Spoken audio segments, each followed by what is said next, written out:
ओम जयंती मंगला काली भद्र काली कपालिनी दुर्गा क्षमा शिवा धात्री माता स्वाहा स्वधा नमस्तुते।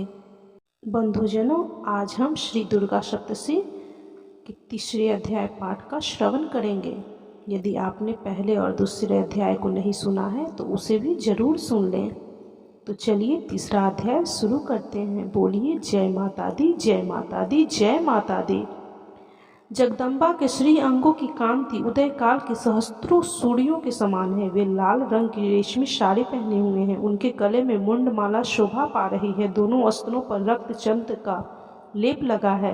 वे अपने कर कमलों में जप मालिका विद्या और अभय तथा वर्ण नामक मुद्राएं धारण किए हुए हैं। 3 नेत्रों से सुशोभित मुखर बिंद की बड़ी शोभा हो रही है। उनके मस्तक पर चंद्रमा के साथ ही रत्नमय मुकुट बंधा है तथा वे कमल के आसन पर विराजमान हैं। ऐसी देवी को मैं भक्तिपूर्वक प्रणाम करती हूँ। ऋषि कहते हैं, दैत्यों की सेना को इस प्रकार तहस नहस होते देख महादैत्य सेनापति चिक्षुर क्रोध में भरकर अंबिका देवी से युद्ध करने के लिए आगे बढ़ा। वह असुर रणभूमि में देवी के ऊपर इस प्रकार बाणों की वर्षा करने लगा जैसे बादल मेरुगिरी के शिखर पर पानी की धारा बरसा रहा हो। तब देवी ने अपने बाणों से उसके बाण समूह को अनायास ही काटकर उसके घोड़ों और सारथियों को भी मार डाला। साथ ही उसके धनुष तथा अत्यंत ऊंची ध्वजा को भी तत्काल काट गिराया। धनुष कट जाने पर उसके अंगों को अपने बाणों से बिंध डाला।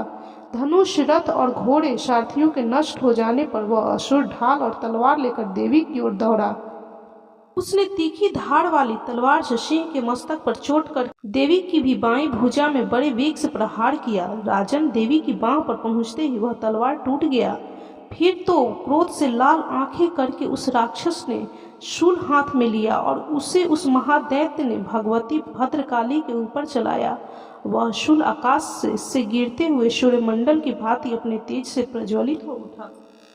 उस शूल को अपनी ओर आते देख देवी ने भी शूल प्रहार किया। उससे राक्षस के शूल के सैकड़ों टुकड़े हो गए। साथ ही महादैत्य चिक्षुर की भी धज्जियां उड़ गई। वह प्राणों से हाथ धो बैठा। महिषासुर के सेनापति उस महापराक्रमी चिक्षुर के मारे जाने पर देवताओं को पीड़ा देने वाला चामर हाथी पर चढ़कर आया। उसने भी देवी के ऊपर शक्ति प्रहार किया, किंतु जगदम्बा ने उसे अपने हुंकार से ही आहत एवं निष्प्रभ करके तत्काल पृथ्वी पर गिरा दिया। शक्ति टूटकर गिरी हुई देख चामर को बड़ा क्रोध आया। अब उसने शूल चलाया, किंतु देवी ने भी अपने बाणों द्वारा काट डाला। इतने में ही देवी का सिंह उछलकर हाथी के मस्तक पर चढ़ बैठा और उस दैत्य के साथ खूब जोर लगाकर बाहु युद्ध करने लगा। वे दोनों लड़ते लड़ते हाथी से पृथ्वी पर आ गए और अत्यंत क्रोध में भरकर एक दूसरे पर बड़े भयंकर प्रहार करते हुए लड़ने लगे। तदंतर सिंह बड़े वेग से आकाश की ओर उछला और उधर से गिरते समय उसने पंजों की मार से चामर का सिर धड़ से अलग कर दिया।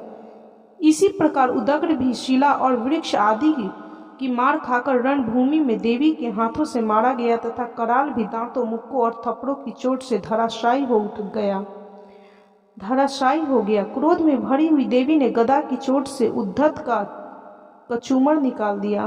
भिंदीपाल से वाशकल को तथा बाणों से ताम्र और अंधक को मौत के घाट उतार दिए। 3 नेत्रों वाली परमेश्वरी ने त्रिशूल से उग्रास्य, उग्रवीर्य तथा महाहनु नामक दैत्यों को मार डाला। तलवार की चोट से विडाल के मस्तक को धड़ से काट गिराया। दुर्धर और दुर्मुख इन दोनों को भी अपने बाणों से यमलोक भेज दिया।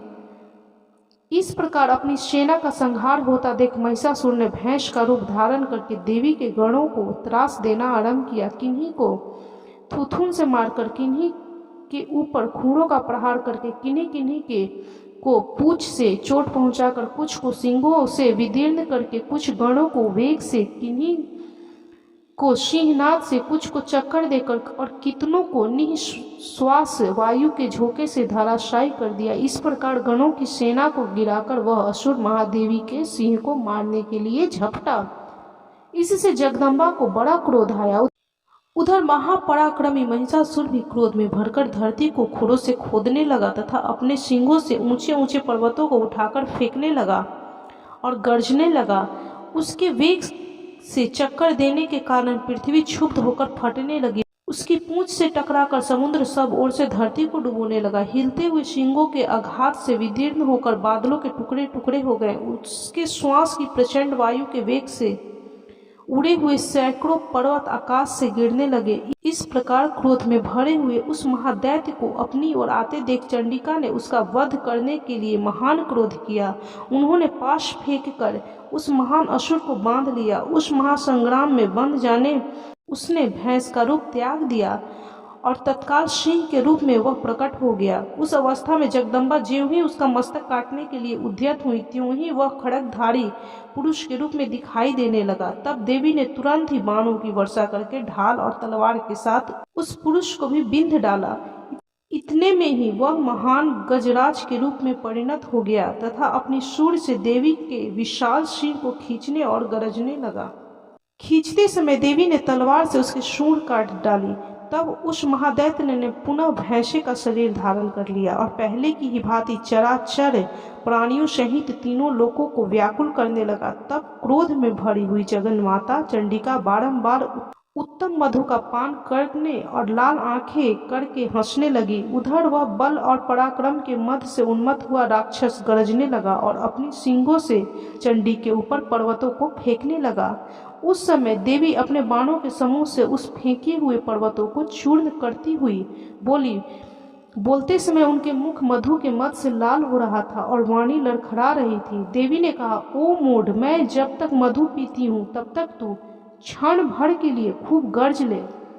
मेरे हाथ से यहीं तेरी मृत्यु हो जाने पर अब शीघ्र ही देवता भी गर्जना करेंगे। ऋषि कहते हैं, यूं कहकर देवी उछली और उस महादैत्य के ऊपर चढ़ गईं और फिर अपने पैर से उसे दबाकर उन्होंने शूल से उसके कंठ में आघात किया। उनके पैर से दबा होने पर भी महिषासुर अपने मुख से दूसरे रूपों में बाहर आने लगा।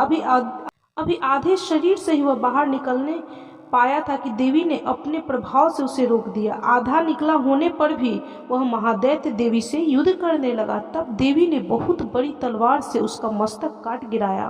फिर तो हाहाकार करती हुई दैत्यों की सारी सेना भाग गई और संपूर्ण देवता अत्यंत प्रसन्न हो गए।